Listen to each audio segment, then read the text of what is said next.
بسم الله الرحمن الرحيم.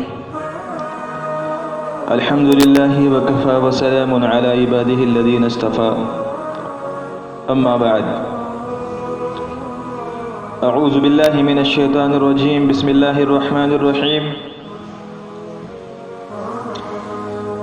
من عمل صالحا من ذكر أو أنثى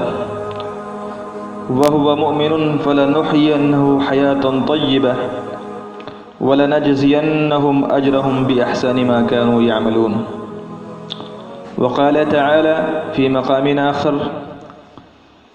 ومن آياته أن خلق لكم من أنفسكم أزواجا لتسكنوا إليها وجعل بينكم مودة ورحمة إن في ذلك لآيات لقوم يتفكرون. سبحان ربك رب العزة عما يصفون وسلام على المرسلين والحمد لله رب العالمين. معزز و مکرم قابل احترام عزت مآب میری مائیں اور بہنیں، جو آیت کریمہ اور آیت مبارکہ قرآن کریم میں سے اس وقت تلاوت کی گئی ہے، اس کا جو مضمون ہے وہ خواتین کے تعلق سے ہے۔ آج چونکہ آپ خواتین سے ہی خطاب ہے تو اس لیے جو ہے آپ خواتین کے متعلقہ چند باتیں جو ہے عرض کرنی ہیں۔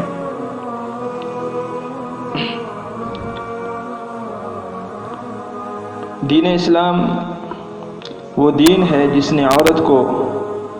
اس کے کھوئے ہوئے حقوق واپس دلائے۔ تاریخ عالم پر اگر نظر دوڑائی جائے تو یہ بات کھل کر سامنے آتی ہے کہ اسلام سے پہلے دنیا کے مختلف معاشروں میں عورت کے حقوق کو پامال کیا جاتا تھا۔ عورت کو اس کا جائز مقام نہیں دیا جاتا تھا۔ مثال کے طور پر فرانس کے اندر یہ تصور تھا، ملک فرانس میں، کہ عورت کے اندر آدھی روح ہوتی ہے، یعنی وہ لوگ عورت کے اندر پوری روح ہونے کے بھی قائل نہیں تھے۔ ایسے ہی چائنا میں عورت کے بارے میں تصور تھا کہ عورت کے اندر شیطانی روح ہوتی ہے، اس لیے پورے معاشرے میں فساد کی بنیاد یہی ہوتی ہے۔ ایسے ہی جاپان میں اور دیگر ممالک میں بہت غلط سلط تصور عورتوں کے بارے میں تھے۔ ہندوازم میں اگر کسی جوان عورت کا خاوند مر جاتا، فوت ہو جاتا تو اس کو بدبخت سمجھا جاتا تھا، حتیٰ کہ اگر اس کے خاوند کی لاش کو جلایا جاتا تو وہ عورت زندہ اس کے اندر چھلانگ لگا کر مر جایا کرتی تھی، کیونکہ اگر وہ ایسا نہ کرتی تو معاشرے میں اس کو بہت گری ہوئی نظر سے دیکھا جاتا تھا اور اس کو عزت کے ساتھ اور وقار کے ساتھ زندہ رہنے کی اجازت نہیں ہوتی تھی۔ خود عرب میں اسلام سے پہلے عورتوں کے حقوق کو اس قدر پامال کیا جا چکا تھا کہ لوگ اپنے گھر میں بیٹی کا پیدا ہونا اپنے لیے شرم سمجھتے تھے اور عار سمجھتے تھے، بیٹی کے پیدا ہونے کو برداشت نہیں کرتے تھے۔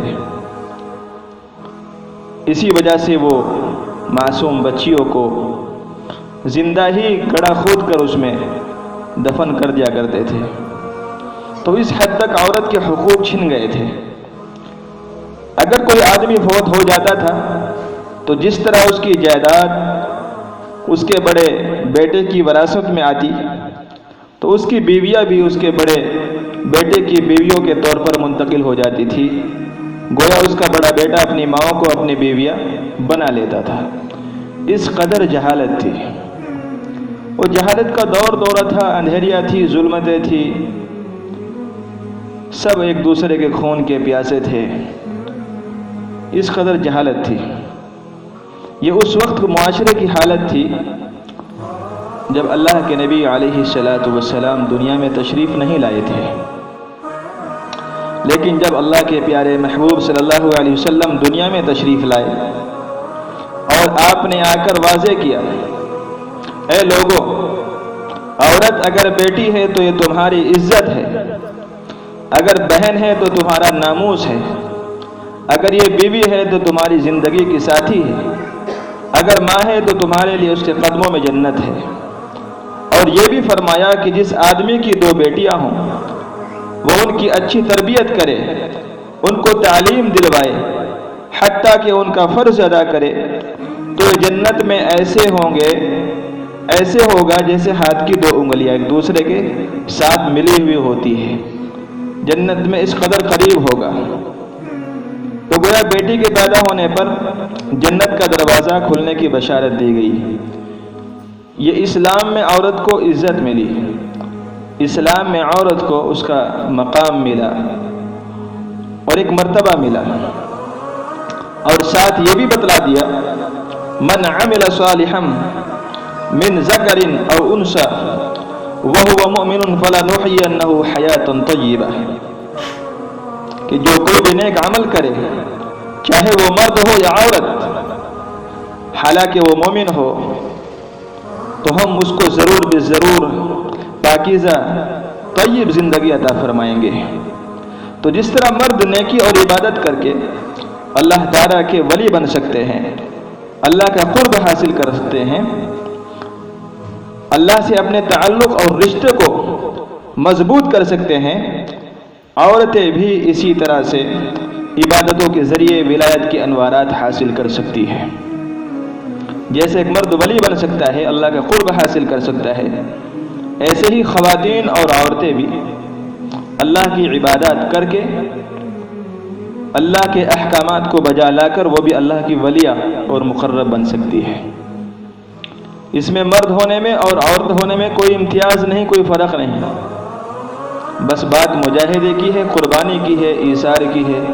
دین پر چلنے کی ہے، اپنے آپ کو کھپانے کی ہے اور اس طرف اپنے آپ کو لگانے کی ہے، اپنی زندگی کا رخ کو اس طرف موڑنے کی ضرورت ہے. جو مقامات مرد حاصل کر سکتے ہیں،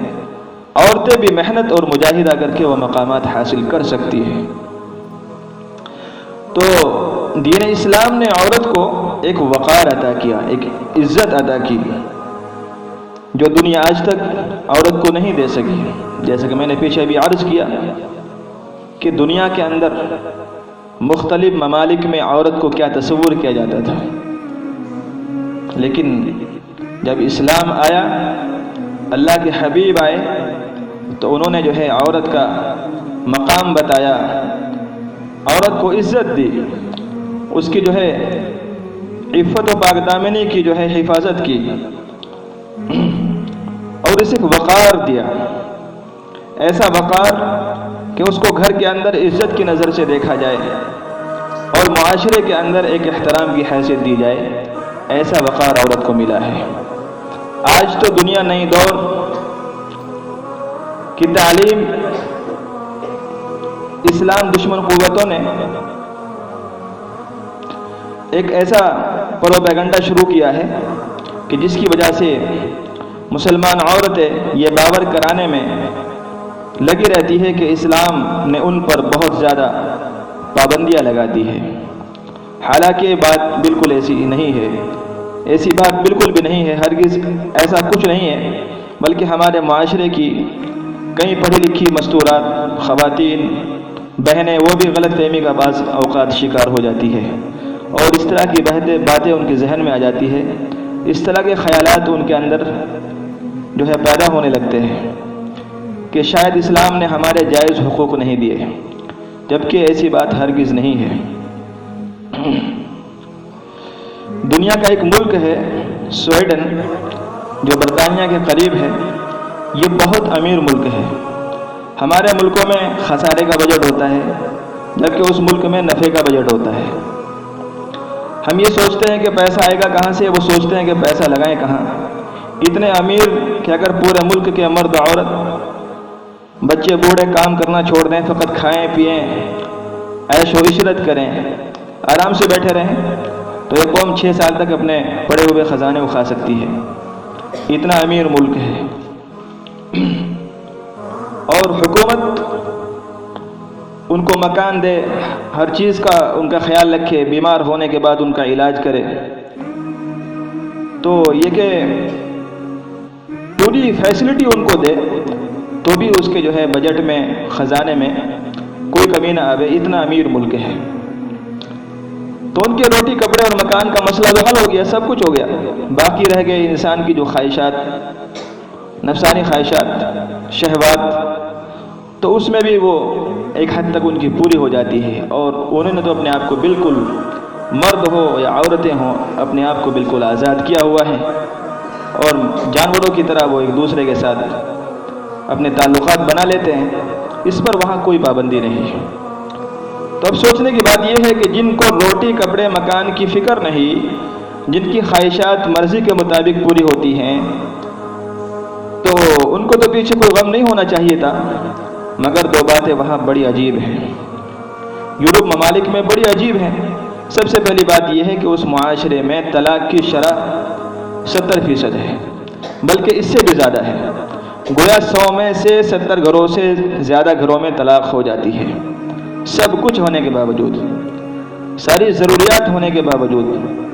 سارے اخراجات ہونے کے باوجود، ساری فیسلٹیز ہونے کے باوجود 70% سے زیادہ وہاں طلاقیں ہوتی ہیں۔ اور دوسری بات یہ کہ اس معاشرے میں خودکشی کرنے والوں کا تناسب پوری دنیا سے زیادہ ہے، جتنے لوگ وہاں خودکشی کرتے ہیں پوری دنیا میں کسی ملک میں ایسا نہیں ہے۔ تو اب جب روٹی کپڑے مکان کا مسئلہ حل ہو گیا تو پیچھے خودکشی کرنے کا کیا مطلب ہے؟ کوئی مطلب نہیں ہے، مقصد یہ کہ دلوں میں سکون نہیں ملتا، گھروں میں طلاقیں ہو جاتی ہیں، اس بے حیائی اور بے پردگی کی وجہ سے سکون نہیں ملتا جو وہاں عام ہے۔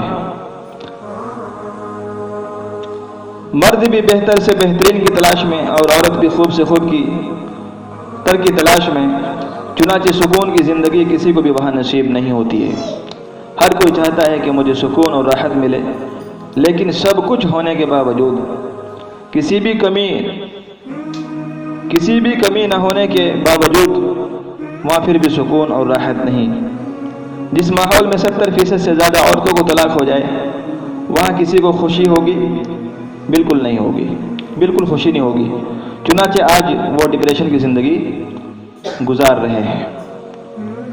تو شریعت مطہرہ نے جو ہم پر کچھ حدود مقرر کی ہے،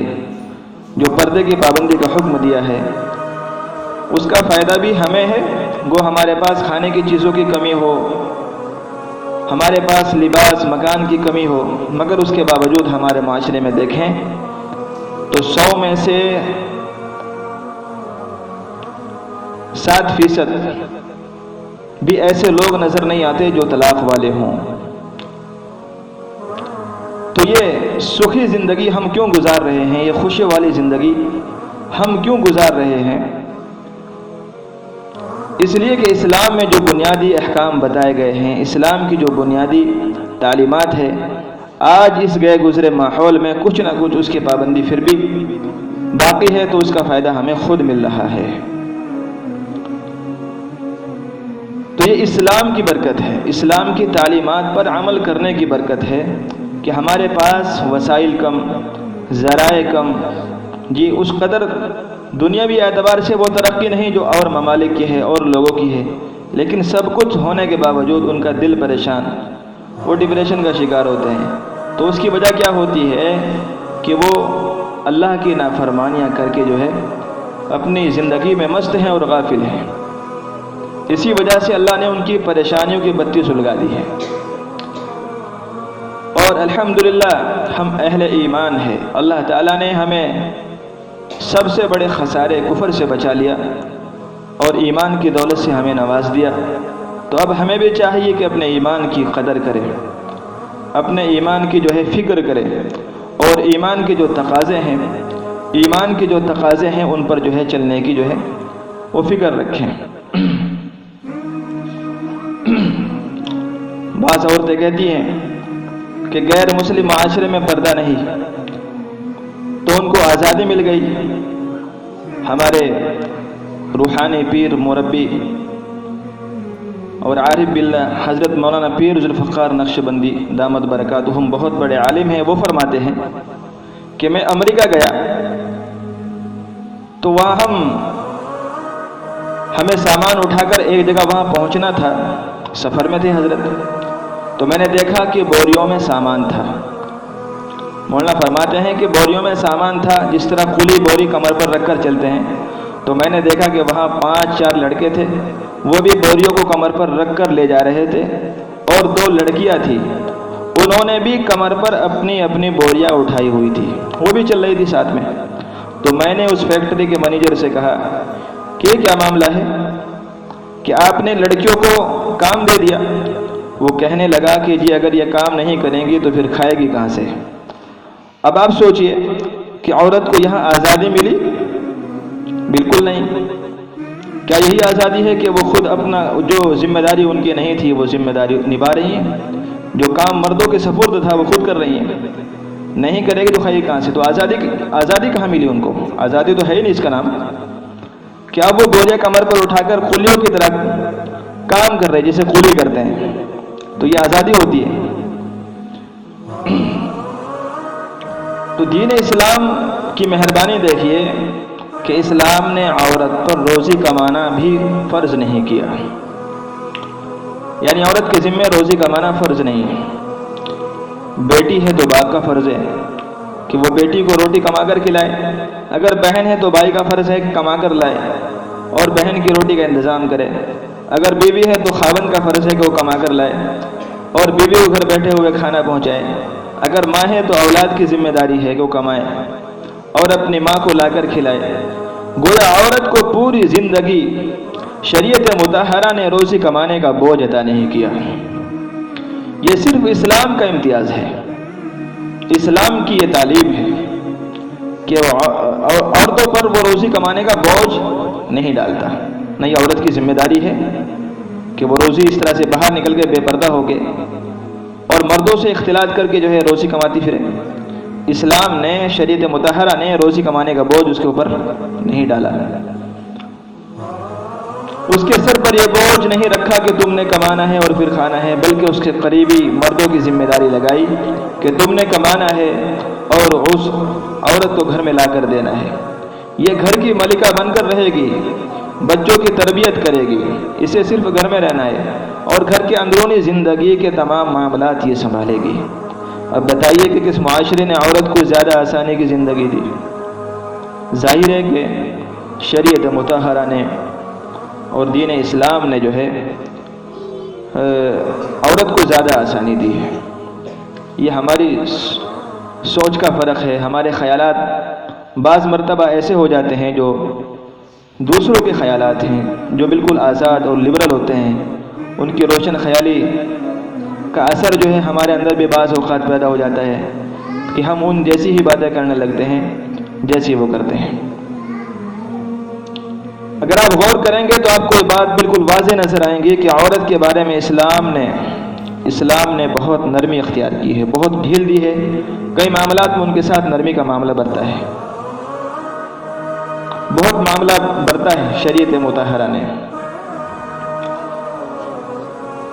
ایک مرتبہ نبی علیہ السلام کی خدمت میں ایک خاتون آئی، ایک عورت آئی اور آ کر عرض کیا، اے اللہ کے نبی، مرد تو نیکیوں میں ہم سے بہت آگے بڑھ گئے۔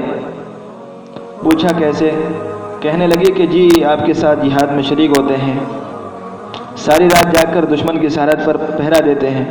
اور ہم گھروں کے اندر ان کے بچوں کی پرورش کرتی رہتی ہیں، ان کو پکا کر کھلاتی ہیں،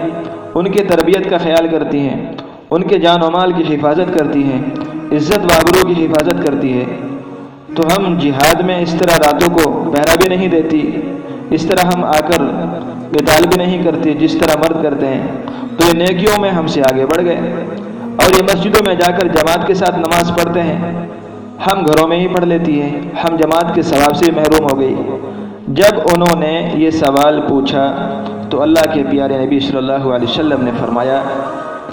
کہ سوال پوچھنے والیوں نے بہت اچھا سوال پوچھا. تو اللہ کے نبی صلی اللہ علیہ وسلم نے فرمایا کہ جو عورت اپنے گھر میں اپنے بچوں کی وجہ سے رات کو جاگتی ہے، مذہب اسلام نے یہ عورتیں گھروں میں جو بھی کام کرتی ہے، جو بھی ان کی ذمہ داریاں ہیں، جن میں بچوں کی پرورش ہے، ان کی تربیت ہے، گھر کے نظام کو سنبھالنا ہے، گھر کی صفائی ستھرائی ہے، مذہب اسلام نے ہر چیز کے اوپر اجر رکھا ہے، ہر چیز کے اوپر ثواب رکھا ہے. یہ الگ بات ہے کہ ہمارے پاس اس کا علم نہیں، ہمارے پاس اتنی تعلیم نہیں، اتنی معلومات نہیں، وہ علم نہیں، اس لیے جو ہے ہم ایسی باتیں کرتے ہیں جو اور دیگر لوگ کرتے ہیں، جو غیر لوگ جیسے باتیں کرتے ہیں اس طرح کی ہم باتیں کرتے ہیں، وہ آگے میں انشاءاللہ بتانے والا ہوں. تو اللہ کے نبی صلی اللہ علیہ وسلم نے فرمایا کہ جو عورت اپنے گھر میں اپنے بچوں کی وجہ سے رات کو جاگتی ہے تو اللہ تعالی اس کو مجاہد کے برابر اجر عطا فرما دیتے ہیں. مجاہد کے برابر جو اللہ کے راستے میں جائے، جو ساری رات جا کر دشمن کی سرحد پر پہرا دیتا ہے، گویا گھر کے نرم بستر پر عورت کو بیٹھے ہوئے اللہ تعالیٰ نے جہاد کا ثواب عطا فرما دیا. اور فرمایا کہ جو عورت اپنے گھر میں نماز پڑھ لیتی ہے، اللہ تعالیٰ اس مرد کے برابر عطا فرماتے ہیں جو مرد مسجد میں جا کر جماعت کے ساتھ تکبیر اولیٰ کے ساتھ نماز پڑھتا ہے. تو عورت کے ساتھ اللہ تعالیٰ نے بہت نرمی کا معاملہ فرمایا ہے، بہت نرمی کا معاملہ. میں آپ کو ذرا تدریجاً جیسے جیسے عورت کی زندگی کے مختلف حالات ہوتے ہیں ان میں جو ہے عورتوں کے اجر و ثواب کے بارے میں بتا دیتا ہوں تاکہ یہ واضح ہو جائے کہ اسلام نے عورت کے ساتھ کس قدر نرمی کا معاملہ فرمایا ہے. جیسا کہ میں نے ابھی عرض کیا کہ عورت کے ہر صحیح کام پر، جو گھر کے امور ہیں، گھر کی ذمہ داریاں ہیں، پرورش ہے، تربیت ہے بچوں کی، ان سب پر کس قدر جو ہے شریعت مطہرہ نے اجر رکھا ہے. تو ترتیب سے جو ہے میں وہ بیان کرنے والا ہوں. شریعت کا حکم یہ ہے کہ اگر بیٹی گھر میں پیدا ہوتی ہے تو اللہ تعالیٰ نے گویا رحمت کا دروازہ کھول دیا. اگر دو بیٹیاں ہو گئی تو باپ کے لیے رحمت بن گئی کہ ان کا باپ جنت میں اللہ کے پیارے نبی صلی اللہ علیہ وسلم کے اتنے قریب ہوگا جیسے ہاتھ کی دو انگلیاں ایک دوسرے کے قریب ہوتی ہے. یہ حدیث پاک کا مفہوم ہے. اور حدیث پاک کا مفہوم ہے کہ جب کوئی عورت کنواری مر جاتی ہے، ابھی شادی نہیں ہوئی تھی، ماں باپ کے گھر میں رہتی تھی، فوت ہو گئی، انتقال ہو گیا، تو جب یہ قیامت کے دن کھڑی کی جائے گی تو اللہ تعالیٰ اس کو شہداء کی قطار میں کھڑے کریں گے. شہیدوں کی قطار میں کھڑی کی جائے گی، لائن میں کھڑی کی جائے گی. اور شہداء کا کتنا بڑا مقام اور مرتبہ ہے، بہت بڑا مقام ہے کہ جنہوں نے راہ خدا میں اپنی جان تک دے دی،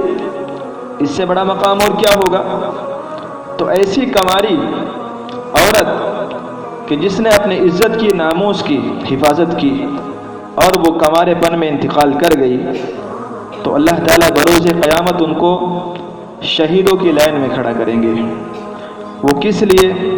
اس لیے کہ یہ کنواری تھی، ماں باپ کے گھر میں رہی، اس نے اپنی عزت و عفت کی حفاظت کی، ابھی اس نے خاوند کا گھر نہیں دیکھا، وہ عیش و آرام نہیں دیکھے جو خاوند کے ساتھ مل کر انسان کو نصیب ہوتے ہیں. چونکہ یہ محروم رہی اور اس نے اپنی عزت کی بھی حفاظت کی، اللہ سے ڈری، اللہ کا خوف و خشیت اپنے دل کے اندر پیدا کیا، تقوی اختیار کیا، اس وجہ سے اللہ تعالیٰ نے اس پر مہربانی کر دی کہ اگر یہ کنوارے پن میں فوت ہو جائے گی تو اس کو شہید آخرت کا درجہ دیا جائے گا. یعنی آخرت میں وہ شہید مانا جائے گا، شہیدوں کی قطار میں اس کو کھڑا کیا جائے گا. دنیا میں تو شہید نہیں کہیں گے، مگر قیامت کے دن اللہ تعالیٰ شہیدوں کی قطار میں اس کو کھڑا کر دیں گے. تو دیکھیے مذہب اسلام نے عورت کے ساتھ کتنی مہربانی کی ہے. پھر اس سے آگے ایک قدم اور بڑھائیے، اگر اس بچے کی شادی ہو گئی اور اب یہ اپنے خاوند کی فرما برداری کرتی ہے اور ساتھ ہی ساتھ اللہ کے احکامات بھی بجا لاتی ہے، عبادات میں مصروف رہتی ہے، تو فقہا نے مسئلہ لکھا ہے کہ کنواری عورت ایک نماز پڑھے گی تو ایک نماز کا ثواب ملے گا، شادی شدہ عورت شادی کے بعد نماز پڑھے گی تو 21 نمازوں کا ثواب ملے گا، اس لیے کہ اب اس پر 2 خدمتیں ضروری ہو گئی، تو شادی کے بعد اس کے اجر کو ثواب کو بڑھا دیا گیا 2 خدمتوں کی وجہ سے، ایک تو اپنے خاوند کی، اپنے شوہر کی خدمت، اور دوسرے اللہ تعالیٰ کی عبادت، تو 2 بوجھ پڑ گئے اس کے اوپر۔ تو جب خاوند کی خدمت کرتے ہوئے اللہ کی عبادت کرے گی تو اللہ تعالیٰ اس کے اجر و ثواب کو بڑھا دیتے ہیں۔ پھر آگے دیکھیے، ازدواجی زندگی میں اللہ تعالیٰ نے قرآن پاک میں مردوں کو سفارش کی عورتوں کے بارے میں، وعاشروہن بالمعروف، کہ ان کے ساتھ اچھا سلوک کرو، اچھا سلوک کرو۔ آج ہم اپنے کام نکلوانے کے لیے، آج ہم دنیا کے اندر عورتوں سے سفارشیں کرواتے ہیں کہ میرا یہ کام ہو جائے، میرے کام ہو جائے، لیکن دیکھیے عورت کے بارے میں خود اللہ تبارک و تعالی مردوں کو سفارش کر رہے ہیں عورتوں کے بارے میں، وعاشروہن بالمعروف، کہ تم ان کے ساتھ اچھا معاملہ کرو، ان کے حقوق کا خیال رکھو، ان کی خدمات بجا لاؤ، جو ان کی خدمات ہے، جو ان کے حقوق اپنے اوپر ہیں ان کو پورا کرو۔ تو کس قدر اللہ نے مہربانی فرمائی۔ اب آگے چلیے، عورت جب اس کا نکاح ہو جاتا ہے اور وہ اس ازدواجی زندگی گزار رہے ہوتے ہیں تو پھر اللہ رب العزت اپنی رحمت سے، اپنے کرم سے ان کو اولاد عطا فرماتا ہے۔ عورت جو ہے بادشاہی کی امید سے ہو گئی تو اللہ تعالیٰ اس پر بھی اس کو اجر اور ثواب عطا فرماتے ہیں۔ یہ کوئی ایسا نہیں ہے کہ ایک عورت کے لیے کو مشکل میں ڈال دیا، پریشانی میں ڈال دیا کہ وہ 9-10 مہینے بڑی پریشانی کا سامنا کرتی ہے، بڑی تکالیف کا سامنا کرتی ہے۔ اس پر بھی اللہ تعالیٰ نے اس کے لیے اجر اور ثواب رکھا ہے، اس پر بھی نفع رکھا ہے، کیونکہ یہ بہت عرصے تک جو ہے بیماری کی حالت میں گزارے گی۔ یہ سمجھو بیماری کا ہی زمانہ ہے، اتنا لمبا زمانہ، 8-9 مہینے کا زمانہ ہے، یہ بیماری کا زمانہ ہے۔ اس میں اس کو مختلف قسم کی پریشانیاں آئیں گی، مختلف قسم کی پریشانیوں سے اسے گزرنا پڑے گا۔ تو اللہ نے اس پر مہربانی فرما دی، اللہ نے اس کے اوپر مہربانی فرما دی۔ تو جیسے ہی اس کے بطن میں پیدائش شروع ہوتی ہے، وہ بچے کی تخلیق ہوتی ہے،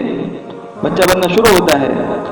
تو اللہ تعالیٰ اسی لمحے اس کے زندگی کے پچھلے گناہوں کو معاف فرما دیتے ہیں۔ تو یہاں بھی جو ہے مذہب اسلام نے جو ہے اجر رکھا، ثواب رکھا۔ اور اسی دوران جب وہ کراہتی ہے، تکلیف اٹھاتی ہے، اور اوں اور یہ اس کی زبان سے نکلتا ہے تکلیف کی وجہ سے، تو اللہ تعالیٰ فرشتوں سے کہتا ہے کہ یہ جو اور وہ کہہ رہی ہے، اگرچہ یہ سبحان اللہ اور اللہ اکبر نہیں کہہ رہی ہے، لیکن تم ان کے اور اوں کہنے کے بدلے تم اس کے اوپر سبحان اللہ کا اجر لکھو، الحمدللہ کا اجر لکھو، الحمدللہ۔ تو نامہ اعمال میں اللہ تعالیٰ فرشتوں سے سبحان اللہ، الحمدللہ لکھواتے ہیں۔ تو یہ مہربانی فرمائی گئی عورت کے اوپر۔ ایسے ہی جب ولادت کا، پیدائش کا وقت قریب ہوتا ہے تو اس میں تو اور زیادہ تکلیف کا سامنا ہوتا ہے، وہ دردیں ہوتی ہیں، اور ایسی ہوتی ہیں کہ وہ درد لگی پھر ٹھہر گئی، پھر لگی پھر ٹھہر گئی۔ تو حدیث پاک میں آتا ہے کہ ہر دفعہ عورت کو درد محسوس ہوتی ہے تو اللہ تعالی اس کو ایک عربی نسل والا غلام آزاد کرنے کا ثواب عطا فرماتے ہیں۔ ایک عربی نسل والا غلام آزاد کرنے کا ثواب اس عورت کو عطا فرماتے ہیں جو اس تکلیف کو برداشت کرتی ہے، اس کا تحمل کرتی ہے۔ اور اگر خدا نہ خواستہ اگر بچے کی پیدائش کے دوران عورت فوت ہو گئی، جیسا کہ بعض اوقات ہو بھی جاتی ہے، تو حدیث پاک کے اندر آتا ہے کہ یہ عورت شہید مری۔ قیامت کے دن اس کو شہیدوں کی قطار میں کھڑا کیا جائے گا. اور اگر بچہ صحیح طرح سے پیدا ہو گیا، دونوں خیریت سے ہیں، ماں بھی اور بچہ بھی، تو اللہ تعالیٰ ایک فرشتوں کو حکم دیتے ہیں جو اس عورت کو آ کر کہتا ہے کہ اے ماں، اب تو فارغ ہو چکی ہے، تجھے گناہوں سے پاک کر دیا گیا، جیسے تو اس دن پاک تھی جب تو اپنی ماں کے پیٹ سے پیدا ہوئی تھی. تو دیکھا، اگر اس نے اپنے بچے کی خاطر یہ تکلیف اٹھائی پورے زمانے کی، حمل کے زمانے کی، تو اللہ تعالیٰ نے اس کا کتنا بڑا اجر دیا کہ اس کے پچھلے گناہوں کو اس طرح دھو دیا کہ جس طرح وہ اپنے ماں کے پیٹ سے پیدا ہوئی تھی، بالکل گناہوں سے پاک و صاف. اب معاملہ آتا ہے آگے بچوں کی تربیت کا. تو بچے کو پہلا لفظ سکھانے پر اللہ تعالیٰ کیا اجر دیتے ہیں اس کو بھی سن لیجئے. تو اگر یہ اپنے بچے کی اچھی تربیت کرتی ہے، ماں اگر اپنے بچے کی اچھی تربیت کرتی ہے تو اس کو اللہ اللہ کا لفظ سکھاتی ہے، تو حدیث پاک کا مفہوم ہے کہ جو بچہ اپنی زندگی میں سب سے پہلے اپنی زبان سے اللہ کا لفظ نکالتا ہے تو اللہ تعالیٰ اسی وقت ماں باپ کے پچھلے گناہوں کو معاف فرما دیتے ہیں. صرف ایک لفظ اللہ سکھانے پر اتنا بڑا اجر رکھا ہے کہ اللہ تعالیٰ اس کے پچھلے گناہوں کو معاف فرما دیتے ہیں والدین کے. ابھی کتنا آسان کام ہے، بہت آسان کام ہے کہ جب بچے کو اٹھایا تو اللہ اللہ کا لفظ کہا. آج ہماری بہو بیٹیاں بہنیں بچے کے سامنے ممی کا لفظ کہیں گی، پاپا کا لفظ کہیں گی اور بہت سارے لفظ کہیں گی، لیکن اس کو لفظ اللہ کہنا نہیں سکھاتی. اس مسئلے کا اصل میں پتہ نہیں کہ اگر ہم اس بچے کو بیٹا ہو یا بیٹی اس کے سامنے اللہ اللہ کا لفظ پڑھا کریں گے، کہا کریں گے، اور اس بچے نے سب سے پہلے اپنی زبان سے اللہ کا لفظ بولا تو اللہ تعالی ہمارے گناہوں کو معاف کر دیں گے. یہ چیز ہمیں پتہ نہیں ہوتی اصل میں، اور پتہ نہیں ہوتی کیوں؟ یہ ہماری اپنی غفلت ہے کہ ہم دینی تعلیم کے تعلق سے دلچسپی نہیں رکھتے، دنیاوی معاملات میں، دنیاوی کاموں میں جو ہے دلچسپی رکھتے ہیں. اگر اس عورت نے بچے کو قرآن پڑھانے کے لیے بھیجا، حتیٰ کہ وہ بچہ قرآن شریف ناظرہ پڑھ گیا، تو جس لمحے وہ ناظرہ قرآن پاک مکمل کرے گا اللہ تعالیٰ اس وقت اس کے ماں باپ کے گناہوں کو معاف فرما دیں گے. یہ ناظرہ قرآن پڑھانے کی فضیلت ہے جس کی طرف آج کی مائیں بہنیں توجہ نہیں دیتی، اپنی ذمہ داری کو ذمہ داری نہیں سمجھتی. کتنا بڑا اجر رکھا ہے کہ ناظرہ یعنی دیکھ کر قرآن شریف پڑھنے پر اللہ تعالیٰ ماں باپ کے گناہوں کو معاف فرما دیتے ہیں. اور اگر بیٹا یا بیٹی کو قرآن پاک کو حفظ کرنے کے لیے مدرسے میں ڈالا اور وہ حافظ بن گیا یا وہ بیٹی حافظہ بن گئی، عالمہ بن گئی، تو حدیث پاک کا مفہوم ہے کہ اللہ تعالیٰ قیامت کے دن اس کے ماں باپ کو نور کا ایسا تاج پہنائیں گے کہ جس کی روشنی سورج کی روشنی سے بھی زیادہ ہوگی. یہ اس کا اعزاز و اکرام ہوگا اس کے والدین کا کہ جس کے بچہ یا بچی حافظ بن جائے یا حافظہ بن جائے.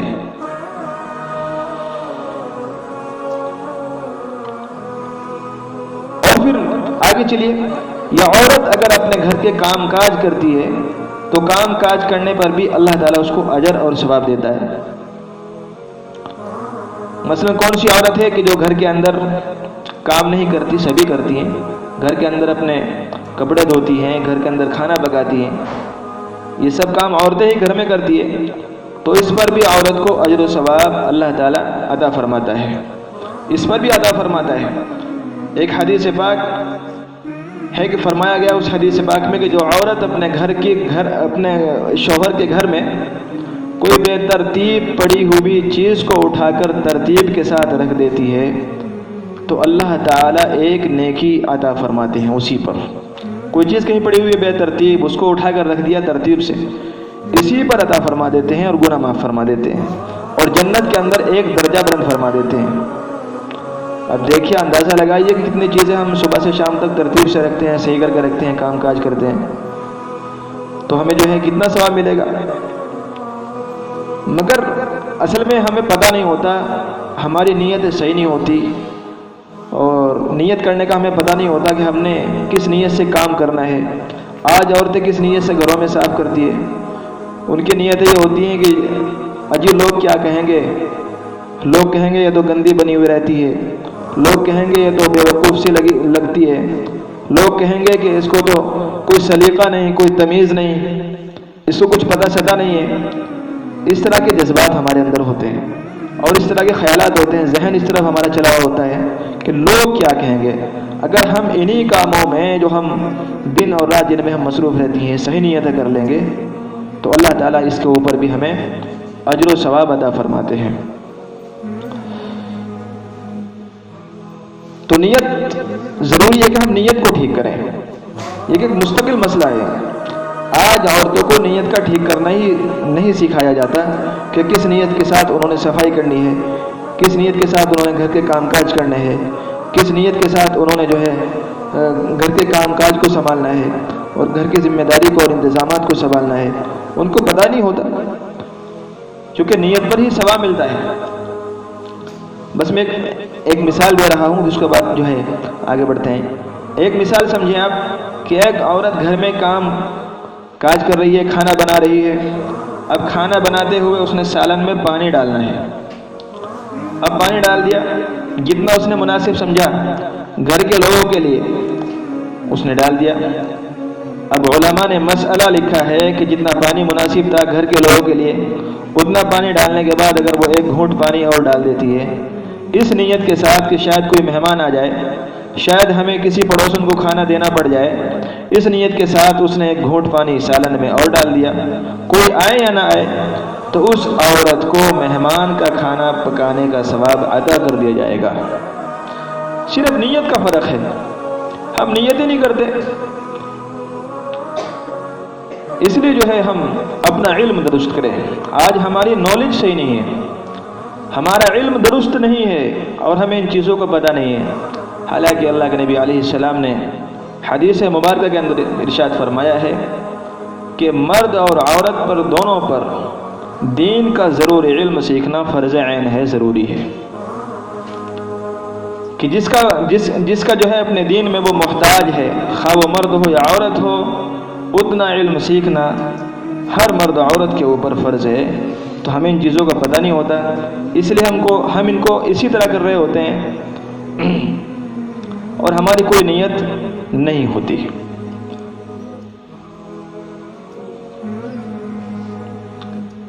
اللہ کا فضل و کرم ہے کہ 2-3 ہفتوں سے یہ سلسلہ چل رہا ہے اصلاحی بیانات کا اور اصلاحی مجالس کا۔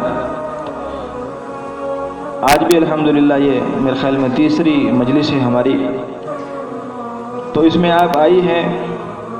یہ اللہ کے فضل و کرم سے، اللہ کی توفیق سے آئی ہیں، اور اللہ نے ہمیں توفیق دی ہے کہ اس نے ہمیں زندگی کی مصروفیات سے اور مشغولیات سے نکال کر یہاں جو ہے دین کی اس نورانی اور دینی مجلس میں آ کر ہمیں بات سننے کی توفیق بخشی ہے۔ تو یہ جو اس طرح کی مجالس ہوتی ہے، پہلے بھی میں نے عرض کیا، ان کا بنیادی مقصد کیا ہوتا ہے؟ ان کا بنیادی مقصد یہ ہوتا ہے کہ عورتیں آئیں، ایسی باتیں سنیں اور ان کو اپنی زندگی میں لاگو کریں۔ یقینی بات ہے کہ اگر عورتیں ان مسائل کو سمجھ کر سن کر اپنی زندگی میں لاگو کر لیں تو وہ مردوں سے بھی نیکی میں آگے بڑھ سکتی ہے، وہ گھر بیٹھے بٹھائے جنت کما سکتی ہے۔ تو ایسی محفلوں میں آنا اسی لیے اہم ہوا کرتا ہے۔ چنانچہ آئندہ ایسی محفل ہو تو آپ سب سے گزارش ہے کہ جہاں آپ خود تشریف لائیں تو ایسی محفلوں میں اپنے ساتھ 8-10 اور عورتوں کو بھی لے کر آئیں، کیونکہ جتنی باتیں سنیں گی عورتیں اتنا ثواب آپ کو ملے گا۔ آپ کے کہنے سننے سے اور کی دعوت سے جتنی عورتیں اور خواتین یہاں آئیں گی جتنا ثواب ان کو ملے گا ان سب کے مجموعے کے برابر آپ کو بھی ثواب ملے گا۔ بات تو ہوتی ہے، بیانات تو ہوتے ہیں، جو بیان 10 عورتیں سن سکتی ہیں وہی بیان 50 عورتیں بھی سن سکتی ہے، وہی بات 500 عورتیں بھی سن سکتی ہے، مگر 500 سنیں گی تو اس کا فائدہ زیادہ ہوگا، اس کا نفع زیادہ ہوگا، معاشرے میں زیادہ نیکی پھیلے گی، زیادہ جو ہے دینداری آئے گی۔ اور جس عورت نے دعوت دی عورتوں کو اس پروگرام کی طرف جو ہے متوجہ کیا، تو جیسے جو ہے ان کو ثواب ملے گا، آنے والیوں کو ان سب کے مجموعے کے برابر اس کو بھی ثواب ملے گا، کیونکہ حدیث پاک کا یہ مفہوم ہے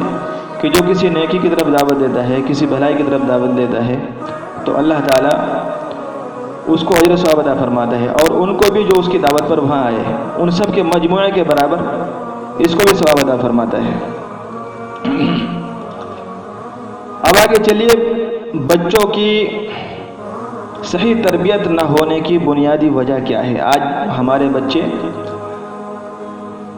ہماری جو ہے پکڑ سے اور ہمارے کنٹرول سے، ہمارے قابو سے بہت آگے نکل چکے ہیں، بہت آگے نکل چکے ہیں، اور روشن خیالی اور آزاد خیالی ان کے اندر بہت حد تک بڑھتی ہوئی جا رہی ہے۔ آج عورتیں مائیں تو بن جاتی ہیں، مگر ان کو یہ پتہ نہیں ہوتا کہ بیٹے کو تربیت کیسے دینی ہے، بیٹی کو تربیت کیسے دینی ہے۔ ماں بن گئی مگر بیٹے کو تربیت کیسے دینی ہے اس کا بالکل پتہ نہیں ہوتا، کیونکہ انہوں نے خود ہی اپنی تربیت نہیں پائی ہوتی، خود کی ان کی تربیت نہیں ہو پاتی، تو پھر اپنی اولاد کی، اپنے بیٹوں اور بیٹیوں کی تربیت کیا کریں گی۔ آج یہی ایک بنیادی وجہ ہے کہ ہمارے ماحول معاشرے میں بچوں کی صحیح تربیت نہیں ہوتی، کیونکہ ان کی مائیں وہ اخلاق سے، دین سے، تقوی سے، طہارت سے، پاکیزہ زندگی سے، اسلام اور دین والی زندگی سے خالی ہوتی ہیں، خود ان کی تربیت نہیں ہوئی ہوتی، تو وہ پھر اپنے اولاد کی، بچوں کی تربیت کیا کریں گی۔ یہ آج کا ہمارے لیے ایک لمحہ فکریہ ہے۔ آج ہے کوئی ماں جو کہے کہ میں بچے کا یقین اللہ کے ساتھ بناتی ہوں، ہے کوئی ماں جو کہے کہ میں صبح شام کھانا کھلاتے کھلاتے اپنے بچے کو تربیت دیتی ہوں، کہ ہر حال میں سچ بولنا ہے۔ ان چیزوں کی طرف توجہ نہیں ہوتی، ذرا سی بات پر، کسی بات پر جو ہے باپ نصیحت کر دے تو ماں فوراً کہتی ہے کہ کوئی بات نہیں ہے، بڑا ہو کے ٹھیک ہو جائے گا، کیوں ڈانٹتے ہو۔ تربیت نہ ہونے کی وجہ سے آج اولاد جب بڑی ہو جاتی ہے تو وہ اپنے ماں باپ سے یوں نفرت کرتی ہے جیسے کسی دشمن سے نفرت کی جاتی ہے۔ ماں جو ہے، ماں یہ آج اپنے مقام کو بھول گئی ہے۔ ایک وقت تھا کہ صبح کی نمازیں عورتیں پڑھا کرتی تھی اور بچوں کو اپنی گود میں لے کر قرآن کریم کی تلاوت کرتی تھی، کوئی سورہ یاسین پڑھ رہی ہوتی، کوئی سورہ واقعہ پڑھ رہی ہوتی، کوئی قرآن کی تلاوت کر رہی ہوتی۔ اس وقت بچے کے دل میں انوارات اتر رہے ہوتے تھے۔ آج وہ مائیں کہاں چلی گئی، وہ کہاں چلی گئی آج مائیں جو صبح کے وقت بچوں کو گود میں لے کر قرآن کریم پڑھا کرتی تھی۔ آج تو سورج نکل جاتا ہے، بچہ بھی سویا ہوا ہے اور ماں بھی سوئی ہوتی ہے، شام کا وقت ہوتا ہے، بچے کو ماں نے گود میں ڈالا، ادھر سینے سے لگا کر دودھ پلا رہی ہوتی ہے، ساتھ ہی بیٹھی ڈرامہ دیکھ رہی ہوتی ہے، فلم دیکھ رہی ہوتی ہے۔ تو اے ماں، جب تو ڈرامے میں غیر محرم مردوں کو دیکھے گی، موسیقی سنے گی، میوزک سنے گی اور غلط کام کرے گی اور ایسی حالت میں بیٹے کو دودھ پلائے گی، تو بتا تیرا بیٹا جنید بغدادی کیسے بنے گا، تیرا بیٹا عبدالقادر جیلانی کیسے بنے گا۔ یہی وجہ ہے کہ اولاد کے اندر نیکی کے وہ اثرات جو منتقل ہونے چاہیے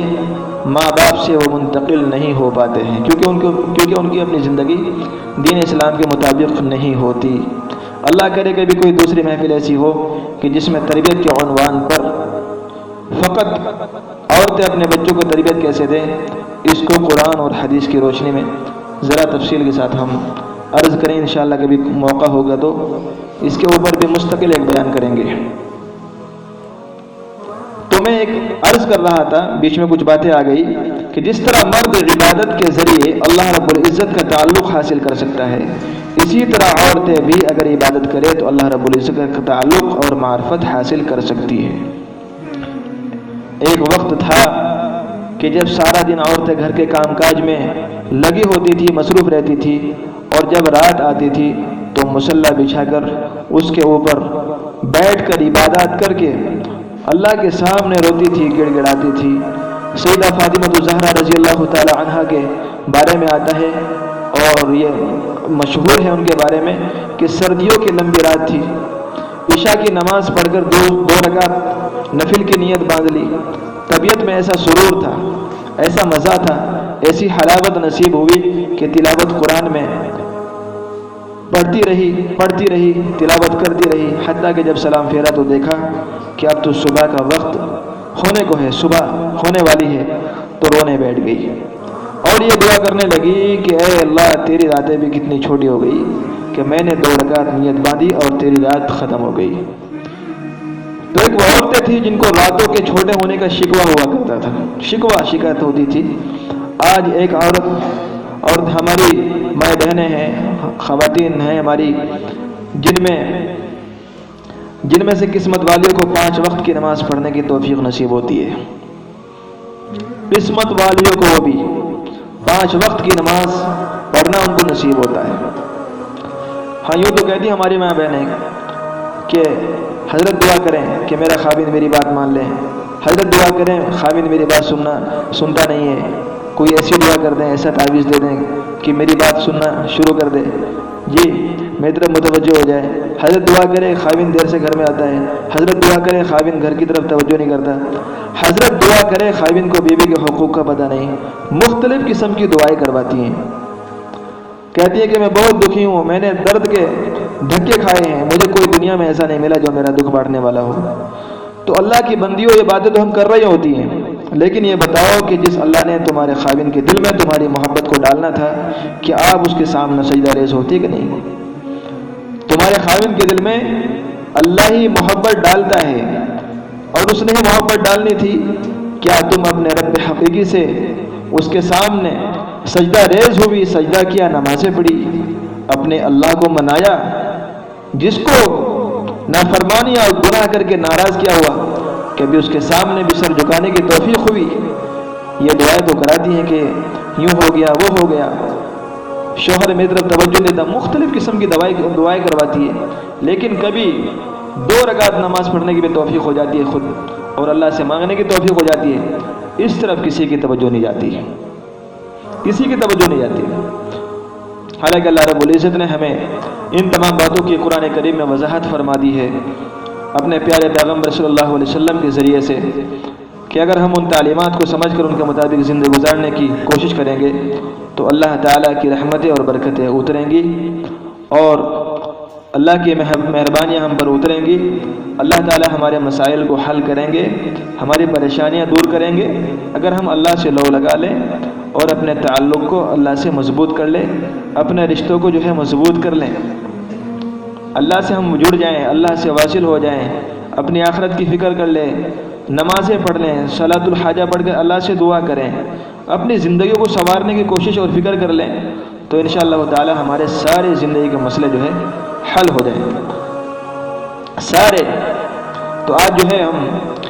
ہمارے پاس یہ وقت ہے، مہلت ہے، اس کو ہم غنیمت سمجھتے ہوئے کچھ کوشش کر لیں تاکہ اللہ رب العزت ہم سے راضی ہو جائیں، وگرنہ یہ مہلت ہم سے چھن گئی جو آج ہمیں ملی ہوئی ہے، اور ہماری موت کا وقت آ گیا تو آگے جا کر پھر مشکلات بڑھتی ہی چلی جائیں گی۔ اب تو گھبرا کر یہ کہتے ہیں کہ مر جائیں گے، اب تو گھبرا کر یہ کہتے ہیں کہ مر جائیں گے، مر کے بھی چین نہ پایا تو پھر کدھر جائیں گے؟ کسی نے کیا پیاری بات کہی کہ اے بہن، جتنا تو نے دنیا میں رہنا ہے اتنا تو دنیا کے لیے کوشش کر لے، اور جتنا تو نے آخرت میں رہنا ہے اتنا آخرت کے لیے کوشش کر لے۔ کتنی عجیب بات فرمائی کہ اے بہن، تو نے جس گھر میں 150 سال مشکل سے رہنا ہے، اس گھر کو چمکا کے رکھتی ہے، تو اس گھر کی صفائی پر 2-2 گھنٹے صرف کر دیتی ہے، تو اس گھر کے سجانے کے لیے سارا دن متفکر رہتی ہے، فکر رہتی ہے، اور جس گھر میں تو نے ہمیشہ ہمیشہ جا کر رہنا ہے، تجھے اس گھر کے بنانے کے لیے فرصت نہیں ملتی۔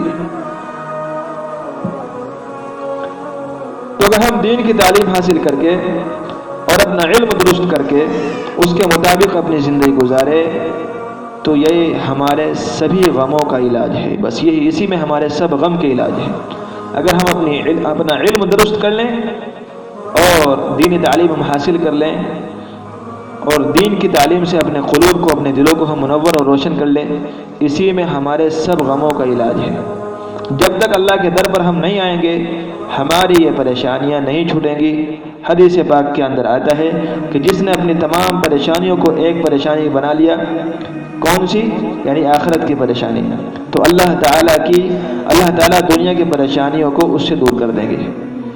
اسی لیے اللہ والوں کو دیکھیں کہ ان کے دلوں میں کوئی غم اور خوف نہیں ہوتا۔ کیوں نہیں ہوتا؟ اس لیے کہ وہ اللہ سے لو لگائے ہوئے ہوتے ہیں، اللہ سے ان کا تعلق مضبوط ہوتا ہے، اور اللہ تعالیٰ کی عبادت میں انہیں حلاوت نصیب ہوتی ہے۔ لا خوف علیہم ولا هم یحزنون، کوئی غم کوئی خوف ان کے اوپر نہیں ہوتا۔ اللہ تعالیٰ کی وہ نیک بندیاں جو نیکی تقوی اور پرہیزگاری پر زندگی گزارتی ہیں،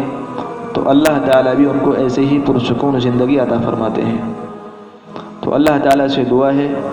کہ اللہ رب العزت ہمیں یہاں جس طرح سے یہاں جمع فرمایا ہے، ایسے ہی اللہ رب العزت ہمیں سے دعا ہے کہ اللہ تعالیٰ ہمیں مزید اس طرح کی دینی اور اصلاحی مجلسوں میں بار بار آنے کی، دین کی بات سننے کی اور اسے آگے تک پہنچانے کی توفیق مرحمت فرمائے۔ اللہ تعالیٰ جو ہے ہمارے یہاں مل بیٹھنے کو قبول فرمائے۔ اللہ تعالیٰ جو ہے ہمارے اندر اخلاص کی وافر دولت نصیب فرمائے۔ اللہ سے دعا ہے کہ اللہ رب العزت ہمیں دیندار بنائے، ہمارے دلوں کے اندر اپنا ڈر، اپنی خشیت اور خوف پیدا فرمائے، ہم سب کو آخرت کی طرف مائل فرمائے اور دنیا سے بے رغبتی پیدا فرمائے، دین کے تمام احکامات پر ہم سب کو جلائے۔ آمین وآخر دعوانا الحمدللہ رب العالمین۔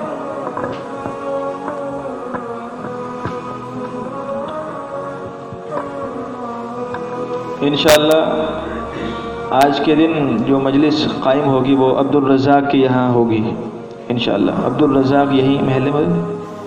عبد الرزاق صاحب کے مکان پہ جو ہے اگلی مجلس قائم ہوگی انشاءاللہ۔ سبھی خواتین فکر مندی کے ساتھ خود بھی آئیں اور اوروں کو بھی جو ہے کم از کم 5 عورتوں کو یا 10 عورتوں کو اپنے ساتھ لانے کی کوشش کریں۔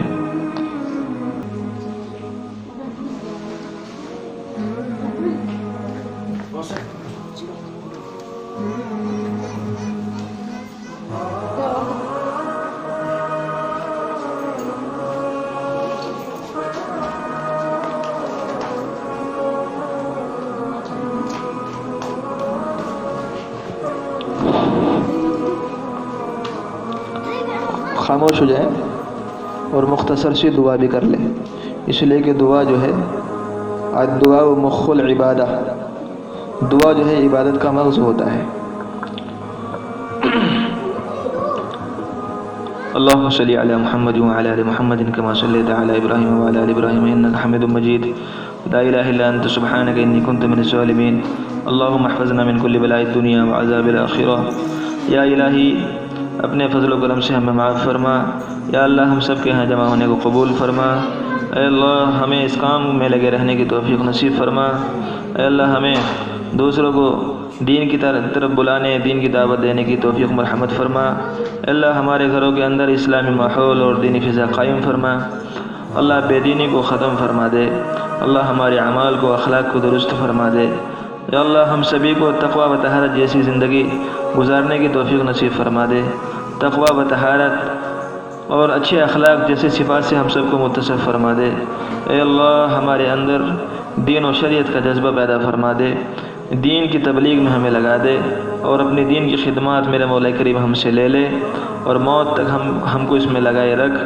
اللہ اس کے لیے ہمیں مطلوبہ ہمت نصیب فرما اور توفیق نصیب فرما۔ یقیناً بغیر توفیق کے کچھ نہیں ہوتا، نیک عمل بھی تیری توفیق سے ہوتا ہے اور گناہوں سے بچنا بھی تیری توفیق سے ہوتا ہے، اللہ اپنے توفیق اور فضل سے نیکیوں پر چلنا ہمارے لیے آسان فرما، گناہوں سے بچنا آسان فرما، نیک اعمال کی، نیکیوں کی محبت، الفت، عظمت دل میں پیدا فرما، گناہوں کی نفرت دل میں پیدا فرما، اللہ ایمان کو ہمارے لیے محبوب بنا اور اس کو ہمارے دلوں میں مزین فرما، اللہ کفر سے، شرک سے، معصیت سے، بدعت و خرافات سے ہم پناہ چاہتے ہیں، پناہ نصیب فرما، نیک لوگوں میں ہم سب کو شامل فرما، اے اللہ ہماری خواتین مائیں بہنوں کو اپنی اولاد کی صحیح دینی تربیت کرنے کی توفیق نصیب فرما، اللہ انہیں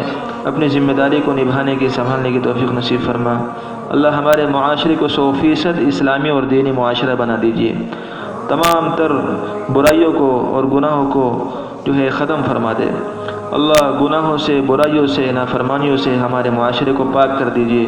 اے اللہ ہم سب کو اس کی طرف متوجہ فرما، متفکر فرما، اللہ تمام مرد عورتوں کو سب کو دین پر چلنا آسان فرما،